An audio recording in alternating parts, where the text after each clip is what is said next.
ऐसे ही मूवी की स्टार्टिंग होती है तो हमें दो लोगों को दिखाया जाता है, जिसमें से एक पुलिस वाला होता है जो कि एक आदमी को अपने साथ ले जा रहा होता है, जो कि एक खतरनाक सनकी होता है और वो कई लोगों को मार चुका होता है। और जैसे ही वो पुलिस स्टेशन पहुंचते हैं तो वो सनकी, जिसका नाम एंटन होता है, वो उस पुलिस वाले को मार देता है और उसकी कार लेकर वहां से निकल आता है। और आगे चलकर वो एक कार वाले को रुकवाता है और उसको भी मारकर उसकी कार लेकर वहां से चला जाता है। दरअसल एंटोन एक खतरनाक सनकी टाइप का आदमी होता है और जिसको भी वो पसंद नहीं करता वो उसको मौत के घाट उतार देता है और वो लोगों को मारकर एकदम नॉर्मल रिएक्ट करता है, जैसे कुछ हुआ भी ना हो। तभी इसके बाद सीन चेंज होता है और हम इस मूवी के दूसरे मेन कैरेक्टर को देखते हैं, जिसका नाम मॉस होता है और वो एक रेगिस्तान में शिकार कर रहा होता है। लेकिन इसी बीच उसकी नज़र उस रेगिस्तान में मौजूद कुछ कार्स पर जाती है और जब मॉस उन कार के करीब जाता है तो वहां उसे कुछ डेड बॉडीज मिलती है, यानी कि वहां गैंगवार हुई होती है जिसमें सब गैंगस्टर मारे गए होते हैं। बस एक गैंगस्टर बचा होता है जो कि मरने वाला होता है और मरने से पहले वो मॉस से पानी मांगता है, पर उस समय मॉस के पास पानी मौजूद नहीं होता, इसलिए वो उस गैंगस्टर को कुछ नहीं देता और वहां से चला जाता है। और जब वो उस जगह की तलाशी लेता है तो उसे उस जगह पर कोकेन मिलती है, जिसका मतलब वहां पर कोकेन का सौदा होने वाला होता है। पर डील ना होने के कारण उन सब ने एक दूसरे को मार दिया होता है।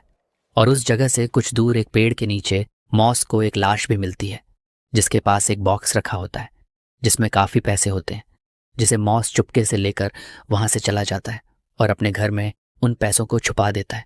और वो इस बारे में अपनी वाइफ को भी नहीं बताता। लेकिन जैसे ही रात होती है तो हम देखते हैं कि मॉस को नींद नहीं आ रही होती है, क्योंकि उसे बुरा फील हो रहा होता है कि उसे उस गैंगस्टर को पानी पिला देना चाहिए था। और उस गैंगस्टर को पानी पिलाने के लिए वो उस जगह दोबारा से पहुंच जाता है, पर वो गैंगस्टर मर चुका होता है। पर इसी बीच वहां कुछ और गैंगस्टर आ जाते हैं और वो मॉस की कार को वहां देखकर उसकी हवा निकाल देते हैं और वो मॉस के पीछे भागने लग जाते हैं। पर रात होने की वजह से मॉस उनसे बचकर वहां से भाग जाता है। दरअसल वो गैंगस्टर उन पैसों को ही ढूंढ रहे होते हैं जो कि मॉस के पास मौजूद होते हैं। तभी जल्दबाजी में मॉस अपने घर आता है, जहां वो अपनी वाइफ को कहता है कि उसे अब यहां से जाना होगा, क्योंकि मॉस की कार वहीं उसी जगह रह गई होती है और वो गैंगस्टर जल्द ही पता लगा लेंगे कि वो कार किसकी और वो यहाँ कभी भी आ सकते हैं। और मॉस अपनी वाइफ को एक बस में बैठाकर वहां से निकल जाता है। दूसरी तरफ हम देखते हैं कि वो सनकी, जिसका नाम एंटन होता है, वो वहां कुछ गैंगस्टर के साथ आता है और जब उसे पता चलता है कि वो रुपए गायब हो चुके हैं तो वो गुस्से में अपने साथियों को ही मार देता है और वहां मौजूद एक डिवाइस को उठा लेता है। दरअसल ये डिवाइस एक तरह का सिग्नल देता है जब भी वो उस पैसों के बैग के करीब जाता है जो कि अब मॉस के पास है। दरअसल उस बैग में एक डिवाइस लगा है जिसकी हेल्प से एंटोन मॉस का पता लगा सकता है। वहीं मॉस एक स्टोर में जाता है जहां वो एक गन परचेज करता है, क्योंकि उसे अब पता है कि कई लोग उसके पीछे लगे हैं और वो उस पर कभी भी हमला कर सकते हैं, इसलिए उसे अब तैयार रहना होगा। दूसरी तरफ एंटोन मॉस के कार के जरिए उसके घर का पता लगा लेता है और उसके घर जाता है, जहां उसे कोई भी नहीं मिलता, क्योंकि मॉस वहां से पहले ही भाग गया होता है और उसने अब एक होटल में कमरा ले लिया होता है, जहां उसने उस बैग को उस कमरे के सीक्रेट जगह पर छुपा दिया होता है और वो किसी काम से बाहर चला जाता है। वही एंटोन उस डिवाइस को लेकर पूरे टाउन में घूम रहा होता है ताकि उसे मॉस का पता चल सके। और जब वो उस होटल के करीब पहुंचता है तो उसे उस डिवाइस में सिग्नल मिलने लगते हैं और उसे पता चल जाता है कि वो पैसों वाला बैग उसी होटल में मौजूद है, पर उसे ये नहीं पता होता कि वो कौन से रूम में है। और एंटोन वहां एक कमरा लेता है जहां वो अपने जूते उतार कर उस कमरे की ओर जाने लगता है जहां से सिग्नल काफी तेज आ रहे होते हैं। और जैसे ही वो उस कमरे में जाता है तो वहां मौजूद सभी लोगों को एक एक करके मार देता है। दरअसल वो लोग भी गैंगस्टर होते हैं और वो भी वहां वही पैसे लेने आए होते हैं, पर वहां एंटोन आ जाता है और उन सबको मार देता है। और ये सब बगल के कमरे में मौजूद मॉस सुन रहा होता है और वो वहां से पैसों के साथ निकल जाता है। और इस तरह एंटोन को ना तो पैसे मिलते हैं ना ही मॉस। वही दूसरी तरफ हम एक मैक्सिकन गैंगस्टर को देखते हैं जो कि एक आदमी को हायर करता है जिसका नाम कार्सन होता है और वो उसे बताता है कि उसे वो पैसे चाहिए जो कि एंटोन के पास मौजूद है। दरअसल उन सबको लगता है कि वो पैसे एंटोन के पास मौजूद है, पर वो पैसे उसके पास नहीं होते।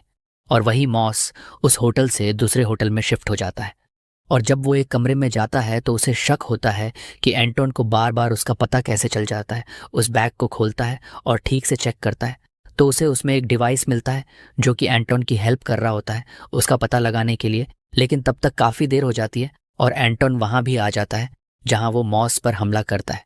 पर मॉस भी एक शूटर होता है और वो भी एंटोन पर हावी हो जाता है और इस फाइट में मॉस और एंटोन दोनों जख्मी हो जाते हैं। जहाँ बेहोश होने से पहले मॉस उस बॉक्स को एक तालाब में फेंक देता है और एंटोन घायल होने के बावजूद वहाँ से भाग जाता है। और जब मॉस को होश आता है तो वो अपने पास कार्सन को देखता है और कार्सन उसे बोलता है कि उसे पता है कि वो पैसे उसी के पास है और अगर वो पैसे उसे दे देगा तो वो उसकी हेल्प करेगा एंटोन को मारने में, क्योंकि अगर एंटोन बचा रहा तो वो मॉस की फैमिली के पास पहुंच जाएगा और उन्हें भी मार देगा क्योंकि वो एक खतरनाक सनकी है और जब भी उसका मन करे तो वो उसे उस पैसों के बारे में बता सकता है। और इतना कहकर वो वहाँ से चला जाता है। और दूसरी तरफ एंटोन एक स्टोर में जाता है और अपने लिए कुछ मेडिसिन लेता है क्योंकि वो काफ़ी घायल हो गया होता है जब उसकी फ़ाइट हुई होती है मॉस के साथ। और तभी सीन शिफ्ट होता है और हम देखते हैं कि कुछ पुलिस अफसर मॉस की वाइफ से मिलते हैं और उसे बताते हैं कि मॉस के पीछे कई गैंगस्टर लगे हैं और वो उन्हें मॉस का पता बताएगी तो वो मॉस को उन गैंगस्टर से बचा सकते हैं। और इतना कहकर वो सब वहाँ से चले जाते हैं। वही दूसरी तरफ एंटोन अपनी बंदूक लेके कार्सन के पास आ जाता है जहाँ वो बोलता है कि तुम्हें मेरा पीछा नहीं करना चाहिए था। पर कार्सन उसे बोलता है कि वो उसे जाने दे क्योंकि वो उसे मॉस का पता बता सकता है और वो उसे ये भी बता सकता है कि वो पैसे कहाँ मौजूद है। पर एंटोन उसे कहता है कि वो खुद ये सब पता लगा लेगा और इतना कहकर वो कार्सन को मार देता है। पर तभी वहाँ रखा फ़ोन बजने लगता है और वो फ़ोन मॉस कर रहा होता है। और जब एंटोन मॉस से बात करता है तो एंटोन उसे कहता है कि अगर वो उसे वो पैसों से भरा बैग उसे दे देगा तो वो उसकी फैमिली को कुछ नहीं करेगा और उन्हें जाने देगा, और अगर उसने ऐसा नहीं किया तो वो उन्हें मार देगा। पर मॉस उसे कहता है कि वो उसे वो बैग दे देगा लेकिन वो उन सबको इसके बाद जाने दे, और इतना कहकर वो फ़ोन रख देता है। दूसरी तरफ मॉस की वाइफ पुलिस वालों को मॉस का पता बता देती है ताकि वो सब मॉस को बचा सके। इसी बीच सीन चेंज होता है और हम देखते हैं कि एंटोन उस मैक्सिकन गैंगस्टर के ऑफिस पहुंच जाता है और उसको वहीं पर मार देता, क्योंकि वही वो गैंगस्टर होता है जिसने कार्सन को भेजा था एंटोन को मारने के लिए। दूसरी तरफ पुलिस को मॉस का पता चल जाने के बाद वो उसके पास जाती है, पर तब तक उस मैक्सिकन गैंगस्टर के लोग जो कि अब मर चुका है वो मॉस को एक स्टोर में शूट कर देते हैं और उसे मारकर भाग जाते हैं। और जब तक पुलिस वहां पहुंचती है मॉस मारा जा चुका होता है। जिस खबर को जब मॉस की वाइफ सुनती है तो वो काफ़ी टूट जाती है। वहीं एंटोन मॉस की वाइफ का पता लगाकर उसके पास पहुंच जाता है जहां मॉस की वाइफ उसे मिलती है।